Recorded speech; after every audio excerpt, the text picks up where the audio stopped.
कोल्हापूर महानगरपालिकेमध्ये ज्या पद्धतीनं भ्रष्टाचाराचा कळस गाठलेला आहे, कोल्हापूर महानगरपालिकेच्या अधिकाऱ्यांमध्ये स्पर्धा सुरू आहे भ्रष्टाचाराची।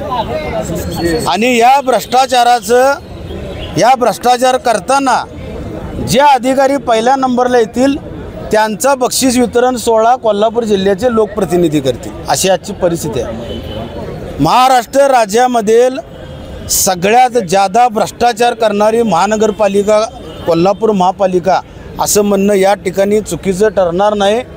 आपल्या कोल्हापूर शहराचं नाव लौकिक राहावं, कोल्हापूर शहराचे महानगरपालिकेची बदनामी होणे आणि याची जबाबदारी एकतर लोकप्रतिनिधींनी घ्यावी जिल्ह्यातील किंवा आयुक्तांनी घ्यावी।